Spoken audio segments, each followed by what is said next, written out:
Cleaning Nation, welcome to another episode of the Grow My Cleaning Company podcast. As always, we're going to start the show by thanking you for being the best dang audience that exists. We are here only to serve you. We are growing by leaps and bounds because you are subscribing on iTunes, you're leaving ratings, reviews. You are just an amazing group of human beings. Keep up the love, and we'll keep putting out as amazing shows as we can and help you grow your cleaning company. Today, we are chatting with Heather Loveland from Home Sweet Home. Home Sweet Home has been serving the Syracuse, New York area for coming up on 3 years. If you want to reach out to Heather and her team, you can get a hold of them at www.cnyhome, Central New York Home, sweethome.com. Heather, welcome to the show. Hi, thank you very much. So glad to have you on. Tell us a little bit about you. Are you married? You single? Do you got kids? What brought you into the cleaning business? What brought you into Syracuse? Tell us everything, Heather. I am in a seriously committed relationship with my great boyfriend, and we have 2 great dogs.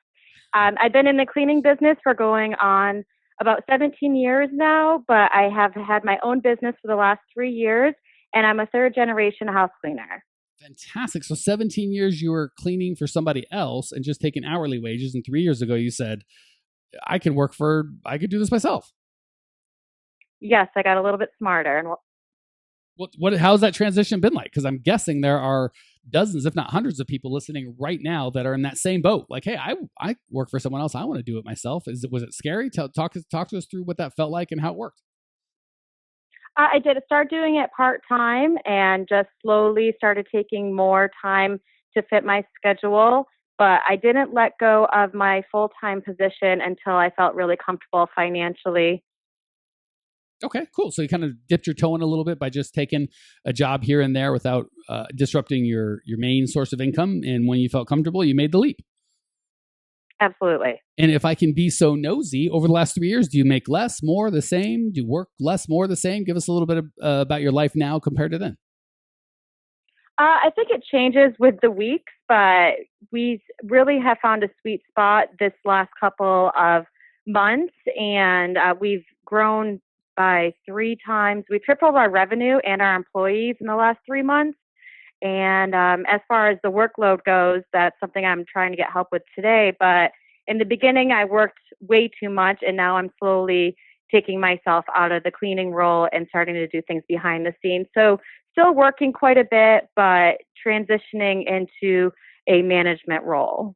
Okay, so for you, and not that people can't do this faster or slower, but for you, it's taken about 3 years to start the process of transitioning out of doing a lot of cleaning and all the work to moving out of the cleaning, paying people to do that, and just focusing on being a business owner as opposed to a cleaner. Right. Yes, Okay. I think there is something about feeling comfortable bringing employees into clients' homes that you've grown close with that finally I'm learning just to rip the Band-Aid off with that. All right, perfect. Well, thank you for sharing that story. Hopefully it'll be encouraging to some of our listeners. B, what's shaking in your world? How can I help make your life just a little bit better today? So now that I'm into the management role, I have currently 10 employees, and I'm trying to learn how to deal with when people call in and how to put out those fires. It can send our whole crew into a panic mode if we're fully booked, and I need to know how to stop freaking out and just deal with what needs to be done and still be able to focus on the to-do list instead of jumping into cleaning when somebody calls in. Okay. Great question. Maybe we have it. I can't recall dealing with that before. And it's so good. That's a great question.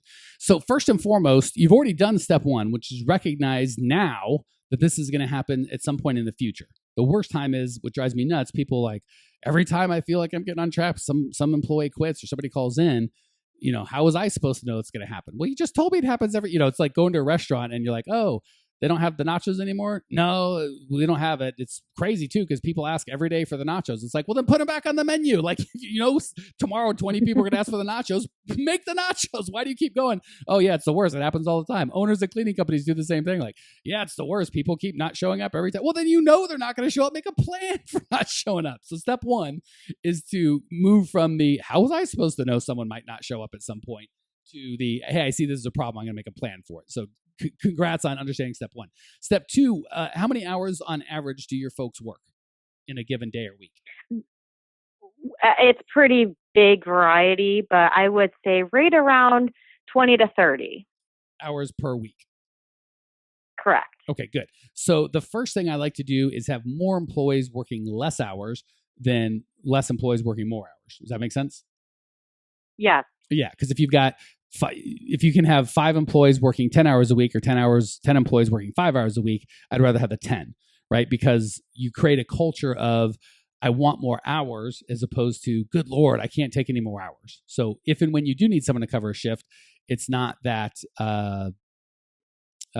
hey, please, I know you're exhausted. I know you've got a 6-hour day already because you work 8, and I know you got to get home, and please, that's not what you want. You want it to be like, everyone's like, man, I've only got 20 hours this week. I'd really like 25, or I've only got 25, I'd like 30. So when you do need to go to them, like, they're excited and they're vying for the work, as opposed to not vying for the work. So that's the first thing. Second thing you can do is have some sort of accountability in terms of people showing up. So for me, when I do my quarterly reviews, or what I would coach folks on the quarterly reviews is, you want to make sure, first and foremost, it's a core values match. Second is attendance. And I always count 2 things. One, first of all, no call, no show, they are fired immediately. Second, if they call in advance, like, hey, I got to take this weekend off, blah, blah, blah, that still counts against them, right? Because if they're constantly calling in, they can't be there. I'm like, hey, I need someone that can be there. And then if they call in, I usually give 48 hours. Closer than 48 hours are unable to come in, that's a big demerit. The only way they can earn out of that demerit is by covering for someone else that called out. So you want to pay people on that, good or bad. So if you cover a shift, that kind of buys you being able to call out. And if you don't, and if you are constantly calling out, you can't ever get more money. So your income is tied to how often you show up. I know I went over that piece of it really quick, but does that make sense? Absolutely. Okay. Third thing is, and if you've got 10 employees, you're getting just close enough to do that, you can hire a floater, where their job is only to be the backup. And you can just either have them help out another team if nobody calls out, or just pay them a very minimal amount per week, like a flat salary of $150 or something, or $100 or something very low, just to be available if somebody doesn't come in. So those are probably the quickest, easiest 3 or 4 strategies I've got to solve that problem. More employees, less hours. So they want hours as opposed to you want them to work. Make sure that you track it in base pay. On not showing up is a big no-no. Covering shifts is a big yay. And then you could also hire a floater that is there to just cover those folks. Does that give you enough kind of ammunition to solve that problem? Yes, I believe so. All right, cool. Yeah, we're only 8 minutes in. We got time. Any other questions, comments, thoughts, needs before we hit the lightning round? How do you deal with do you do bonuses? If you have an employee that's just being outstanding, they're covering shifts, they're not calling in, they're doing better than you could have ever hoped for, is bonuses a good way to help with incentive to keep that momentum going? Bonuses are a fantastic way to help. And I think I've covered this in a show before, but I'll hit it again because it's so important. The way I judge all of my employees in the cleaning business is exactly the same way, in order of importance, from most important to least importance. First and foremost is core values match. For me, it's have fun, make money, help out, be real. If you're not about that, you're not a good fit. You can't work here for any money.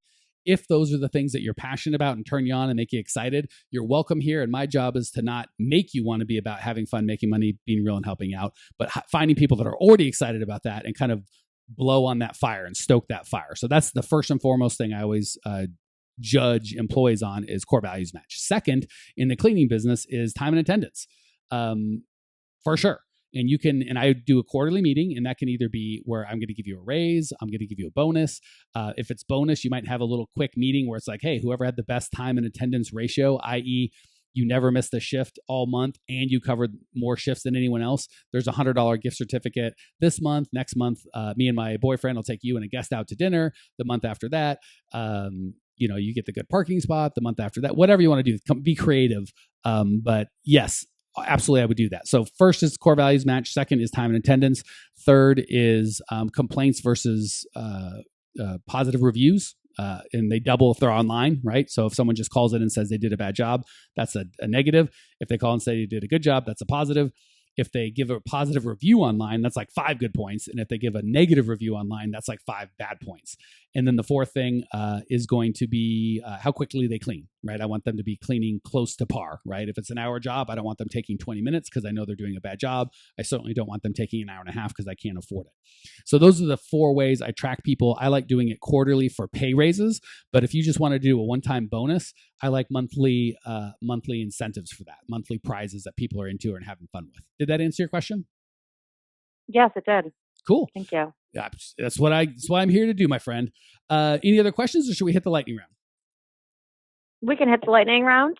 Done and done. Give me a chance to be quiet for 2 seconds and let Heather share some of her genius. Heather, what is the best piece of advice you've received personally or professionally in your years walking this earth? I think it's the best when you listen to your clients, like I've heard you mention numerous times, and somebody from the Facebook group said to listen to your employees. You might make assumptions about what they want and need, but when you're doing those quarterly reviews, really figure out what they need, what they want, touch base with your clients as often as possible without being annoying. I'm going to say the most hypocritical thing I've ever said, I think. Here it comes. You will always, in any human interaction, whether it's family, clients, employees, friends, enemies, you will always do better listening than talking, says the guy that talks into a microphone all day without stop. But you're absolutely right. I couldn't agree more, Heather.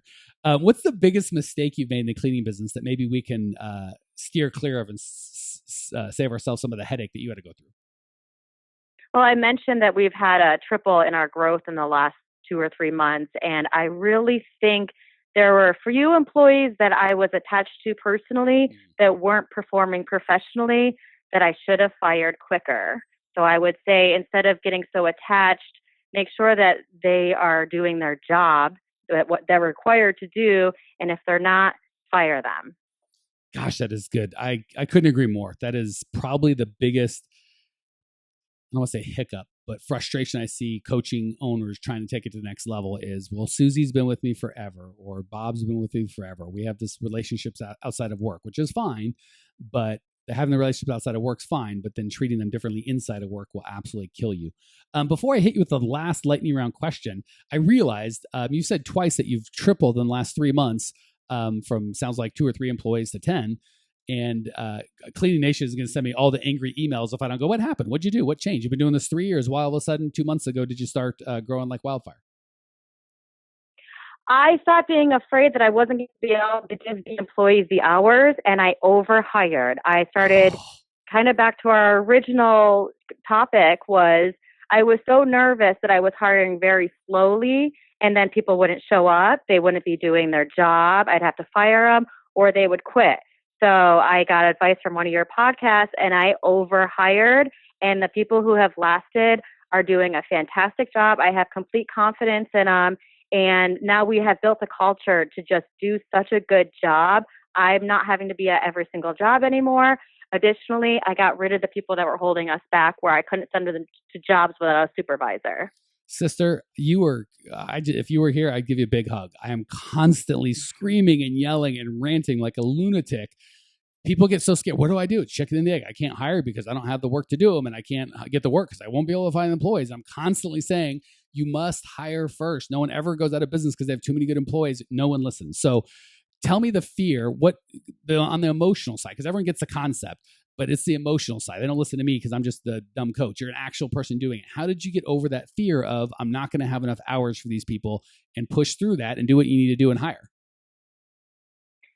Honestly, I just did it. I was so nervous about it. I just started booking interviews back to back. We started doing group interviews. I tried every different concept that I've learned about through your podcast and online. And I just started hiring. God bless it, Heather. Where have you been all my life? You are my new favorite Facebook group member. Thank you for sharing that. You said it way better than I could have. Thank you for that. Really is giving I promise you really just helped a lot of people with that last line. All right, last question. What's one idea that Cleaning Nation can put into practice that will make their business or their lives better?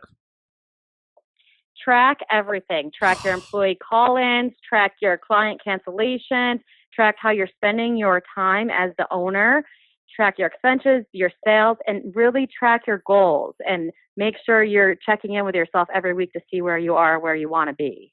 Are you sure you're not one of my one-on-one clients? Because you were like, You're killing me. I feel like I'm on hidden camera. Someone just like giving you all the right answers to say, and I'm going nuts here. Going, yes, everyone listen to Heather. She's so smart. Thank you for sharing that. You were 1,000% correct. Heather, thank you for joining us. Thank you for that. Was you. I am making up an award on the spot. That was the best lightning round of the month, hands down. You absolutely crushed it with the answers. I appreciate you. I know that Cleaning Nation appreciates you. Cleaning Nation, if you want to check out Heather's show notes page, the link of everything we talked about, basically all the tools you need to grow your cleaning company, it is at growmycleaningcompany.com. I will see you there. Congratulations! You are now 16% smarter. Still can't get enough cleaning goodness? Go to www.growmycleaningcompany.com for more of the good stuff. Ever want to be rich and famous?